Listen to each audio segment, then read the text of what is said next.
지난 수요일에 우리가 회개해야 할 이유에 대해서 살펴보았습니다. 우리가 주님의 은혜를 입었기 때문에 회개를 해야 한다고 했습니다. 그리고 우리가 심판에 이르기 때문에 회개를 해야 한다고 했습니다. 그리고 겸손의 길이기 때문에 회개해야 한다고 말씀을 드렸습니다. 이렇게 예수님께서 갈릴리 지방의 각 몇몇 마을들을 향하여서 지난 시간에 경고의 말씀을 하신 후에 하나님께 기도하시는 장면이 오늘 본문 첫 번째 절에 나옵니다. 그 기도의 내용은 25절과 26절에 잘 나타나 있는데 이것을 지혜롭고 슬기 있는 자에게 숨기시고 어린 아이들에게는 나타내시니 감사합니다 하는 그런 말씀을 하고 있습니다. 25절에서 말씀하고 있는 이것을 가리키는 것은 하나님의 나라에 대한 예수님의 가르침, 이것을 말하는 것입니다. 다시 말하자면 복음을 일컫는 것입니다. 이것을 지혜롭고 슬기 있는 사람들에게는 감추고 죄송합니다. 어린아이들에게는 드러내 주신 것에 대해서 하나님 앞에 감사 기도를 하셨습니다. 왜 갑자기 주님께서 이런 기도를 하셨을까요? 앞서 책망하신 갈릴리 사람들을 두고 하신 기도입니다. 여기서 말하는 지혜롭고 슬기 있는 사람들이라는 말은 예수님의 사역과 예수님의 가르침을 알고도 받고도 예수님을 영접하지 않았던 모든 불신자들을 가리켜 하신 말씀입니다. 그러나 그 중에서 예수님께서 내 믿음이 너를 구원하였느니라 하고 말씀하신 그 몇몇 사람들, 정말 이들은 마음이 가난하고 겸손한 그런 사람들이었습니다. 이들은 주님을 알게 되었고 또 주님을 이제 믿게 되었던 겁니다. 이와 같은 사람들을 가리켜서 예수님은 어린아이들과 같다고 이렇게 말씀하시는 겁니다. 이 어린아이들을 가리키는 이 사람들은 아이와 같이 정말 순수하고 단순한 마음을 가진 사람들입니다. 또 순박한 사람들이라고 할 수 있습니다. 많이 배워서 모든 사리분별에 신중한 그런 사람들, 그리고 학식이 있는 사람들은 하나님의 나라를 하나님 나라의 지혜를 다 알지 못합니다. 그렇지만 젖먹이처럼 경험도 없는 순박한 사람들이 하나님 나라의 지혜, 그 복음 이런 것들을 받아들인다는 겁니다. 이 말씀은 특정한 사람들에게 하나님이 이렇게 진리를 나타내신다는 그런 말씀이라기보다는 이 말씀은 하나님의 은혜와 자비를 입은 사람은 어떤 사람인지 거기에 대해서 말씀하시는 겁니다. 그 지난주에 살펴본 20절부터 시작해서 24절의 말씀을 볼 때에 갈릴리 사람들의 그 교만, 이런 것들이 자신들의 심판의 원인이 되어진 겁니다. 그와 같이 또 겸손함이 하나님의 자비의 근거가 되고 또 하나님의 뜻을 아는 길이 된다 하는 그런 의미라고 볼 수 있습니다. 이런 맥락에서 볼 때에 예수님은 또다시 이제 이런 맥락에서 초청을 하시는 겁니다. 갈릴리 사람들은 그토록 많은 기적과 또 주님의 말씀을 들었지만 회개하지 않고 주께로 돌아오지 않았다는 말씀을 하시면서 또다시 어린아이와 같은 그런 순전한 마음으로 주께 돌아오라 하는 그런 말씀입니다. 그래서 다 주께로 나오라 하고 부르고 계시는 겁니다. 이 부르심에 거절하지 말라 하는 그 말씀입니다. 이러한 주님께 나올 때에 그들의 참된 쉼이 있을 것이라 하는 그런 선포를 하고 있는 겁니다. 우리는 모두가 다 이런 주님의 부르심에 응답을 해야 합니다. 그래서 오늘은 이 주님의 부르심이라는 제목으로 말씀을 살펴보고자 합니다. 첫째로 주님은 수고하고 무거운 짐진 자들을 부르셨습니다. 28절입니다. 다 같이 읽어보겠습니다. 수고하고 무거운 짐진 내가 너희를 쉬게 하겠다. 여기서 수고하다라는 말은 이 육체적으로 피곤하고 지치다는 그런 말이기도 합니다. 그리고 감정적으로도 역시 용기를 잃고 낙담한 그런 상태, 그런 상태를 이야기하는 것이죠. 그런데 이런 것을 이 본문을 문법적으로 좀 보면 단 한 번 이렇게 된 것이 아니라 계속해서 이어지고 있는 겁니다. 계속해서 지치고 낙담 중에 있는 그런 사람들을 말씀하고 있는 겁니다. 그리고 무거운 짐을 졌다 하는 그 말씀은 이것이 수동태입니다. 수동태.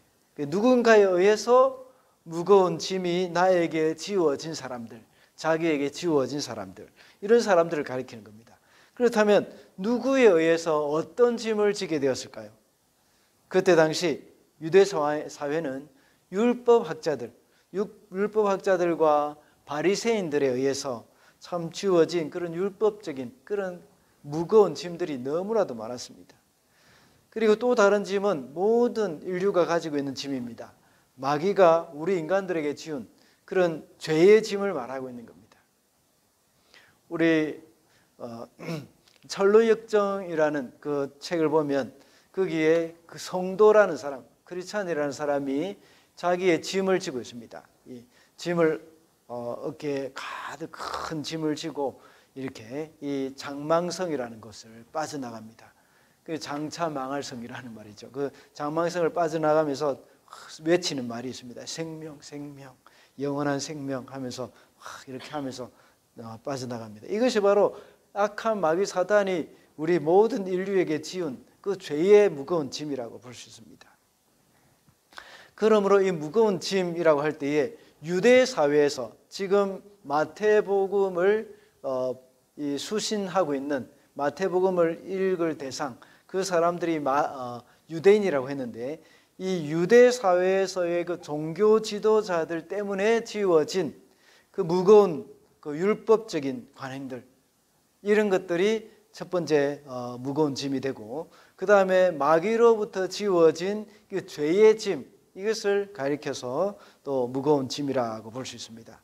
그렇기 때문에 이 수고하고 무거운 짐을 졌다는 것은 당시에 로마의 압제 속에 육체적으로 정신적으로 참 지치고 또 쇠잔해지고 그런 사람들을 일컬을 뿐만 아니라 더 나아가서 그 당시 율법주의가 이렇게 요구하고 있는 그런 무거운 의무사항들, 이런 것들을 말하고 있습니다. 그리고 사탄에 의한 죄의 짐, 이런 것들을 말하는 것입니다. 이것은 인간의 근본적인 문제입니다. 이것은 이렇게 수고하는 짐들, 수고하고 무거운 짐들, 이것은 굳이 유대 사회의 그 사람들이 가지고 있는 율법에 의한 짐, 이것뿐만 아니라 유대인들뿐만 아니라 모든 전 인류들에게 가지고 있는 그런 그들을 사회 안에서 지고 있는 그런 짐들이 있다는 겁니다. 유대인들에게는 율법이 그들에게 짐이었다면 오늘날 다른 사회에 이 사람들은 종교라는 또 다른 짐이 있습니다. 이 종교, 이것을 가지고 조금만 뭔가 잘 못하면 이 귀신에게 큰 이렇게 우환을 당할까 봐 싶어서 이 근심하는 그런 짐들.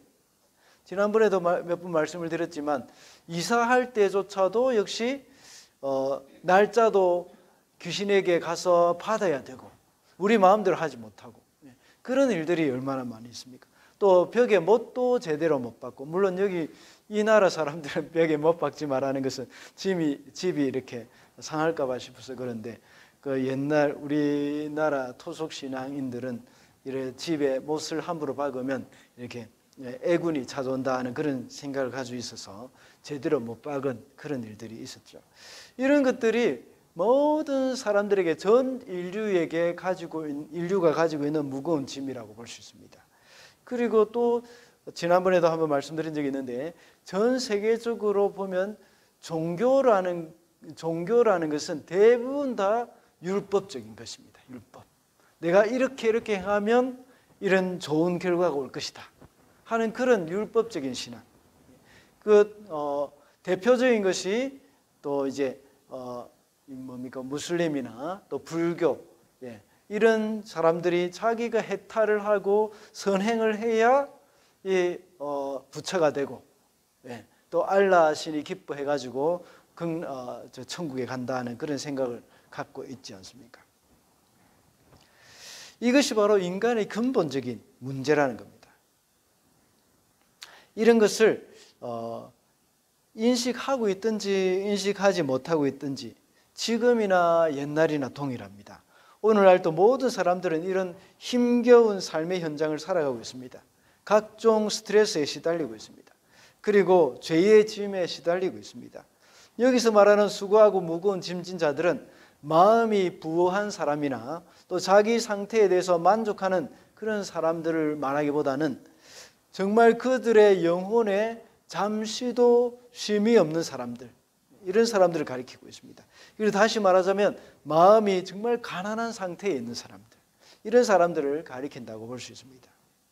다른 사람들의 그 억누름, 압제, 괴롭힘을 당하는 가운데서 정말 주님이 아니면 잠시도 살 수 없다고 고백하는 그런 사람들, 이런 마음은 앞서 말씀드렸던 것 같이 그런 이 갈릴리 사람들, 그 사람들을 완악하고 교만한 이런 사람들하고는 다른 차원의 사람들이라고 볼 수 있습니다.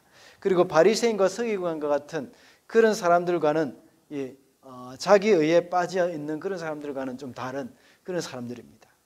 갈릴리 사람들이나 종교 지도자들과 같은 그런 사람들은 주님의 초청에 응할 수가 없습니다. 자기는 수고하고 무거운 짐진 자가 아니라고 생각할 수도 있습니다.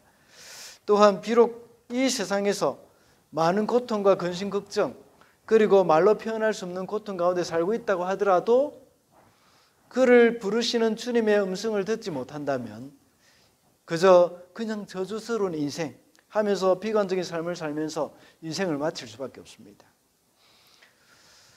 어떻게 보면 우리 그리스도인들은 아주 피곤한 삶을 살고 있다고 볼 수가 있습니다.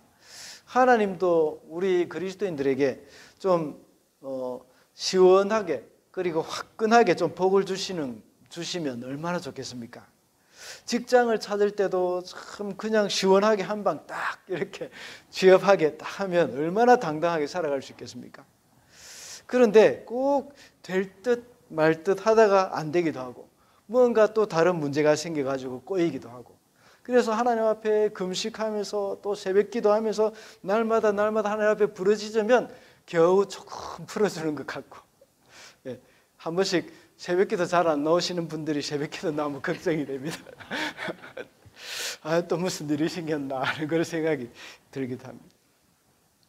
이런 하나님 앞에 기도하고 부르짖어 가지고 겨우 조금 하나님께서 허락해 주시는 그러한 부분들이 참 우리 그리스도인들로 말미암아 좀 피곤하게 만드는 것 같습니다. 영주권도 그렇죠. 영주권도 참 하나님이 딱 이렇게 바로 어려움 없이 주시면 얼마나 좋겠습니까?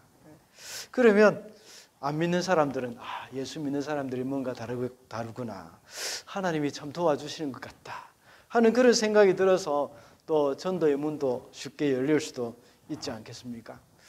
그런데도 이상하게 이것 때문에 안 되고 또 저것 때문에 안 되고 이렇게 잘 안 되는 것들이 참 많습니다.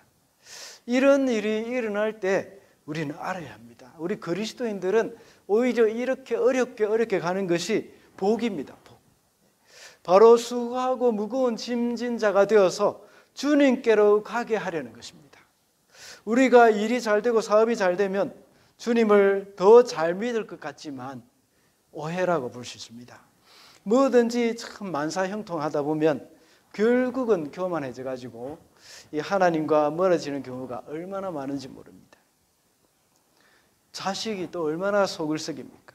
그 속썩이는 자식이 우리에게 수고하고 무거운 짐이 되어서 주님을 더 의지하게 되고 주님을 더 가까이 하게 되는 겁니다.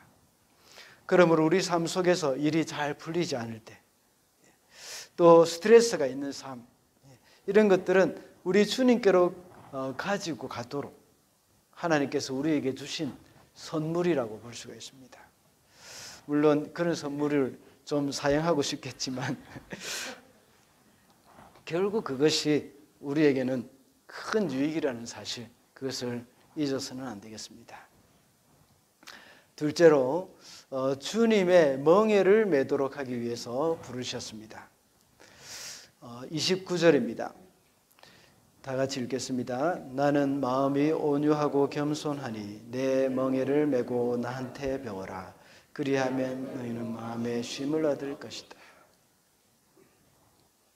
예수님께서 말씀하시기를 내 멍에를 메고 나에게서 배우라고 하셨습니다.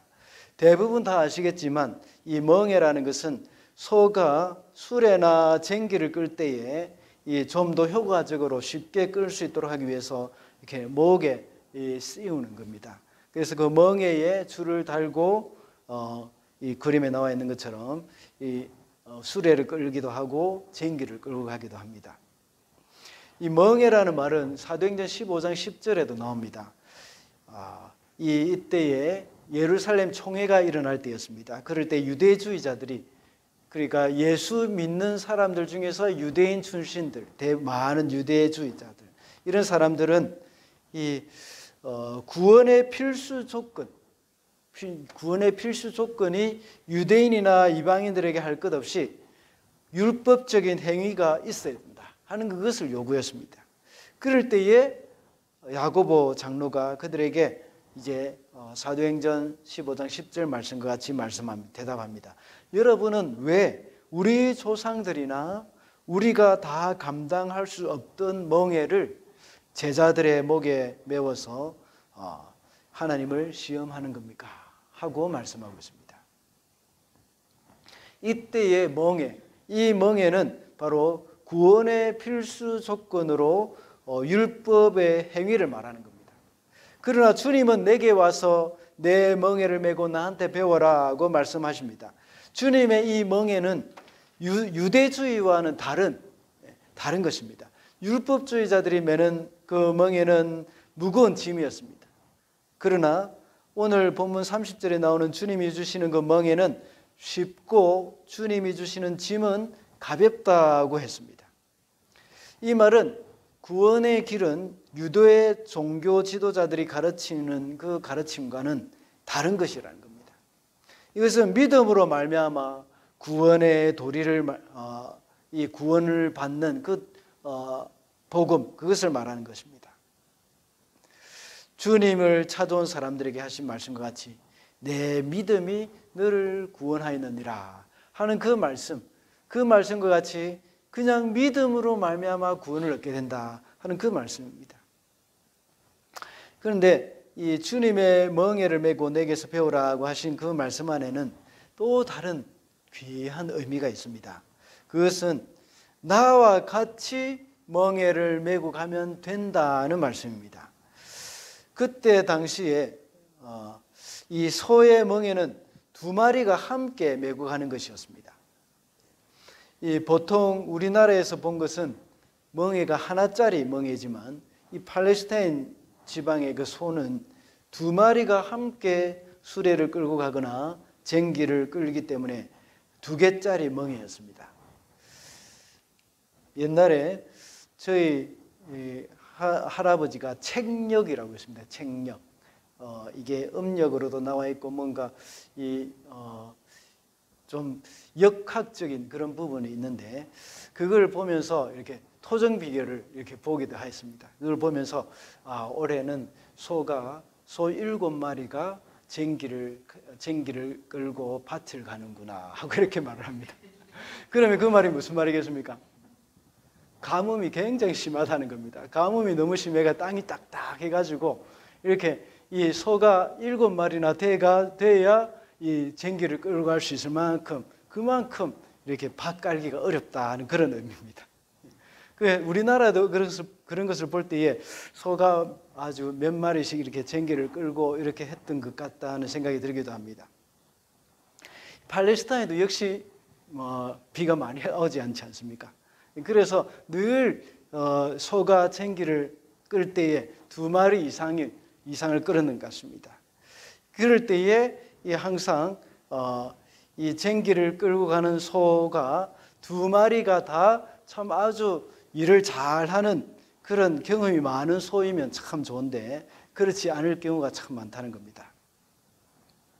이때에 이 소 두 마리가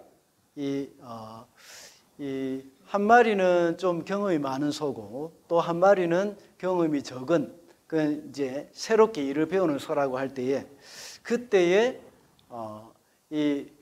새롭게 일을 배우는 그 소는 경험이 많은 소로 말미암아서 일을 그냥 굉장히 쉽게 하게 되는 겁니다.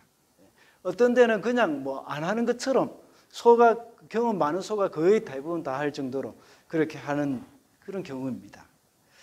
그럴 때에 바로 이 나의 멍에는 쉽고 내 짐은 가볍다 하고 이렇게 말을 하는 그러한 경우라고 볼 수 있습니다. 그래서 예수님은 멍에를 매라는 그 말씀은 나와 함께 멍에를 매자 하는 그 말입니다. 이것은 우리 혼자 힘겹게 하는 그 멍에가 아니고 이 말은 내 멍에를 예수님이 다 메고 가시고 우리는 거기에 달려가는 것입니다. 주님이 앞장서 가면서 길을 예비하시면 우리는 그 길을 따라가기만 하면 되는 겁니다. 예수님께서 십자가에 다 이루어 놓으신 그 길을 우리가 따라가는 겁니다. 마태복음은 유대인들을 대상으로 기록했다고 했지 않습니까? 예수님께서 이 땅에 오셔서 모든 율법의 요구를 다 충족시키셨습니다. 그리고 죄 없으신 몸으로 오셔서 인류의 모든 죄의 문제를 다 해결해 주신 분이십니다. 그래서 예수님은 마태복음 23장 4절에서 유대 종교 지도자들을 호통치셨습니다. 무거운 짐을 묶어 이제 사람의 어깨에 지우되 자기는 그것을 한 손가락으로도 움직이려고 하지 아니하며라고 말씀하고 있습니다. 이 복음서를 읽고 있는 유대인들은 율법을 지켜야만 구원을 얻을 수 있다는 그런 생각을 하고 있었던 사람들입니다. 그 율법으로 인해서 너무나도 무겁고 힘든 멍에를 메고 있던 그들이었지만 예수님은 그들에게 와서 내 멍에를 메고 나에게서 배우라 하고 이 말씀을 하는 겁니다. 이렇게 주님은 십자가를 지심으로써 우리가 져야 할 모든 율법의 멍에 이것을 대신 다 지셨습니다. 그래서 우리는 그 주님과 함께 십자가에서 주님과 함께 죽으면 된다는 겁니다. 주님과 함께 죽는 그 자아의 죽음, 이것이 바로 주님의 멍에를 매는 것이라고 할 수 있습니다. 이미 주님이 다 이루어 놓으신 그 공로를 나의 것으로 만드는 겁니다. 마치 소 두 마리의 소가 멍에를 같이 메고 짐을 운반할 때나 또 밭을 갈 때 잘 이렇게 경험 많은 그 소가 다 하게 되고 곁에서 배우는 소는 그저 따라가면 되는 것처럼 그렇게 된다는 겁니다. 주님이 당하신 그 십자가의 고통을 인하여 우리는 주님으로 말미암아 구원을 얻게 되었습니다.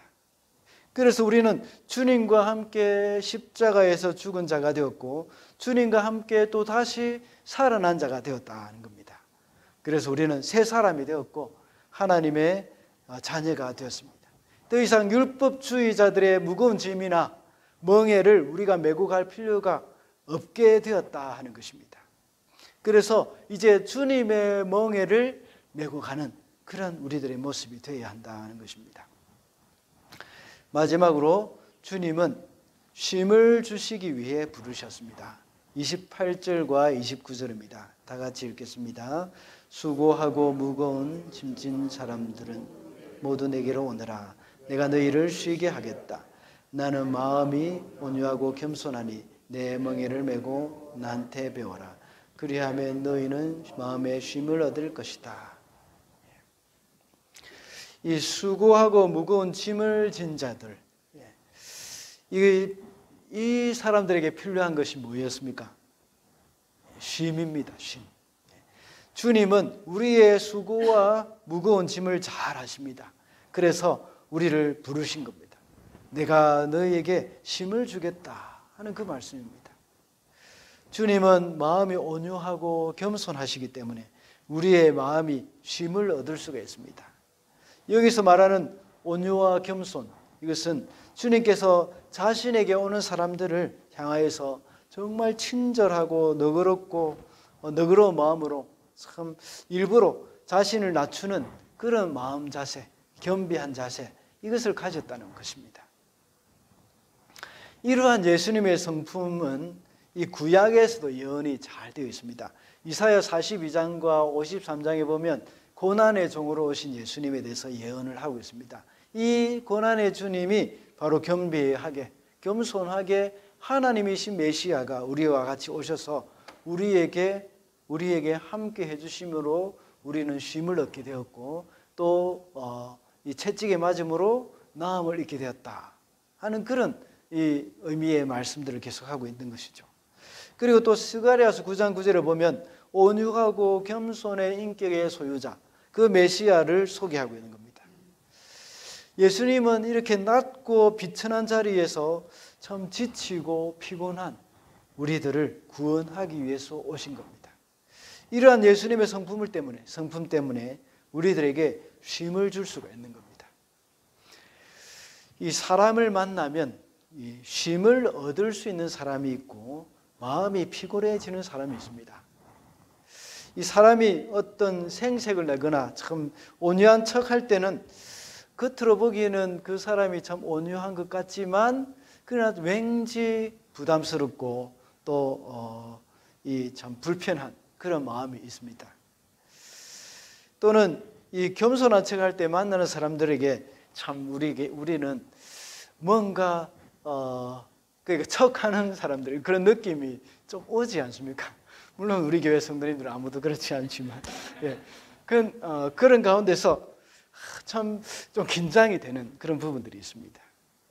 예수님은 전혀 성품적인 면에서도 이런 부분이 없이 우리로 하여금 쉬게 하는 그런 마음이, 편안한 마음이 있게 되어지고, 또한 그뿐만 아니라 예수님은 십자가에 못 박혀 아까 두 번째 대지에서 말씀드렸던 것처럼 죽으심으로 말미암아서 우리의 모든 안식, 진정한 쉼을 우리에게 허락해 주셨습니다. 지금 여기서는 예수님의 온유하고 겸손한 그러한 분에 대해서 말씀을 하고 있는 것이죠.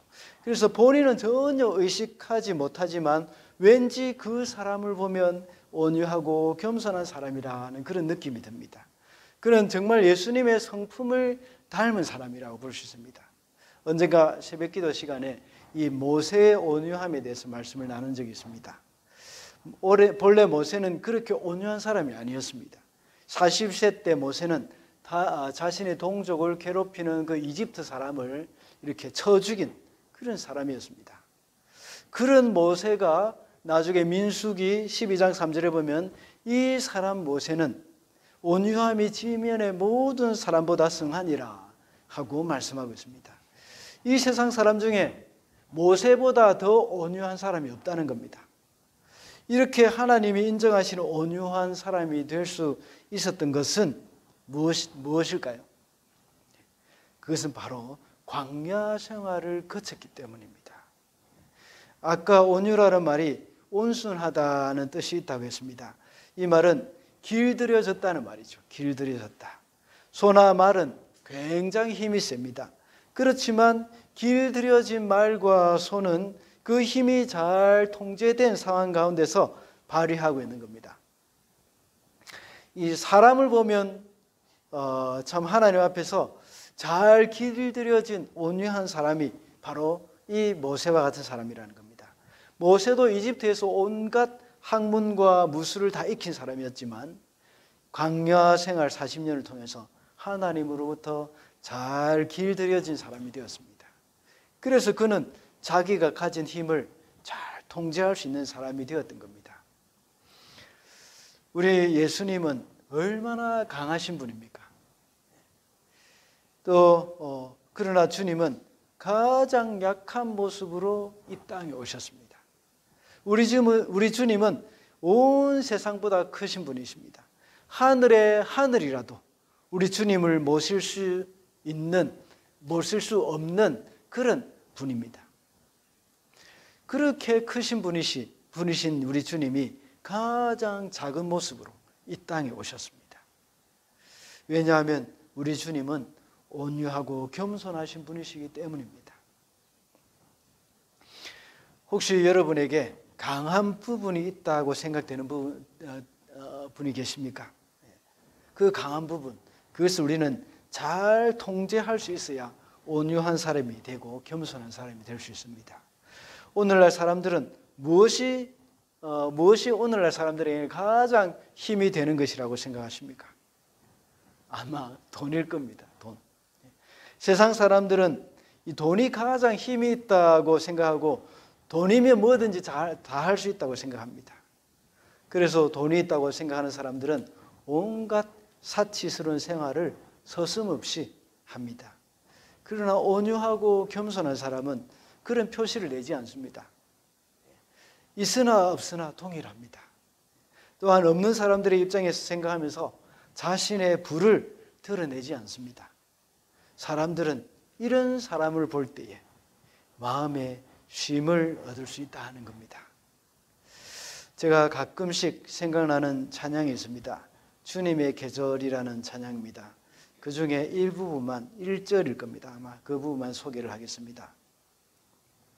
예수님 겨울에 오신다면 온 세상 차가울 때 마음 따뜻한 사람 찾겠네. 추위를 녹이도록. 오 주를 찬양하세 고난의 겨울에 우리 찾으러 오신다네. 이 구절이 봄, 여름, 가을, 겨울 다 있습니다. 이때에 그 계절에 맞게 사람을 찾는다는 겁니다. 오늘은 제가 겨울만 소개했는데 겨울에 오실 때에 참 온 세상 차갑고 얼어붙어 있을 때에 마음 따뜻한 사람을 찾을 것이라는 겁니다. 그래서 사람들이 추위를 녹일 수 있도록 할 것이다 하는 겁니다. 오늘날 온 세상 사람들이 얼마나 마음이 얼어붙어 있습니까? 온갖 스트레스와 부담감으로 인해서 잠시도 쉼이 없는 현대인들입니다. 정말 팍팍한 이 세상을 살아가면서 현대인들은 육신의 쉼뿐만 아니라 이 마음의 쉼이 많이 필요합니다. 이런 사람들이 어디에서 쉼을 얻을 수 있겠습니까? 온유하고 겸손하신 예수님은 이제 더 이상 이 세상에 안 계십니다. 그러나 주님의 성령으로 충만해 있는 이 온유하고 겸손하신 예수님을 닮은 그런 성품의 사람, 그런 사람을 만날 때에 그 사람의 마음에 참된 쉼을 얻을 수가 있는 겁니다. 사람들은 쉼을 얻기 위해서 달려가고 있습니다. 그래서 삶의 즐거움을 찾아다니고 있습니다. 온갖 즐거움, 재밌는 것, 맛있는 것, 이런 것들을 통해서 쉼을 얻으려고 합니다. 그러나 여기에서는 우리는 참된 쉼을 찾을 수 없다는 것을 다 알고 있을 것입니다. 우리 주님만이 우리에게 참된 쉼을 주실 수 있는 분입니다. 그리고 주님의 온유하고 겸손한 마음을 닮은 사람만이 이 세상 사람들에게 참된 위로가 되고 기쁨이 됩니다. 지난 주일 일부 예배 때도 제가 잠깐 말씀드렸던 적이 있습니다. 우리 여성교회를 중심으로 한 집사님들 그리고 권사님들, 이분들이 출산한 사람들과 참 어려움에 빠져 있는 분들을 찾아가면서 참 미역국도 끓여드리고 또 반찬도 해주는 그런 모습을 보면서 참 얼마나 마음이 따뜻해졌는지 모릅니다. 물론 그렇게 섬기는 것이 쉽지 않을 것입니다. 자신의 쉼을 포기하는 그런 희생입니다. 이런 분들의 희생과 섬김 때문에 사람들이 얼마나 위로를 얻고 있는지 모릅니다. 올겨울엔 참 유난히 춥지 않습니까? 그렇지만 이런 섬김 때문에 우리의 마음이 참 따뜻해지는 것 같습니다. 참 여러분들로 인해서 이 세상에 수고하고 무거운 짐진 그런 사람들이 온유하고 겸손하신 우리 주님의 모습을 발견하게 되고 그들의 마음에 쉼을 얻게 되기를 바랍니다. 말씀을 맺겠습니다. 오늘은 주님의 부르심이라는 제목으로 말씀을 살펴보았습니다. 주님은 수고하고 무거운 짐진 자들을 부르셨습니다. 그리고 우리 주님은 주님의 멍에를 메도록 하기 위해서 부르셨습니다. 그리고 주님은 쉼을 주시기 위해서 우리를 부르셨다고 했습니다. 이제 주님은 이 사명을 주님의 백성들에게 맡기셨습니다. 우리가 수고하고 무거운 짐을 지고 있을 때에 먼저 우리를 부르셔서 주님의 자녀로 삼아주셨습니다. 그리고 주님의 사랑의 멍에를 매게 하셨습니다. 주님과 함께 십자가에서 죽고 주님과 함께 다시 살아난 우리가 주님이 하신 일을 대신해야 합니다. 이제는 주님의 마음을 닮은 주님의 백성으로서 이 땅에 있는 모든 수고하고 무거운 짐진 그런 자들에게 쉼을 줄 수 있는 그런 저와 여러분이 되시기를 바랍니다.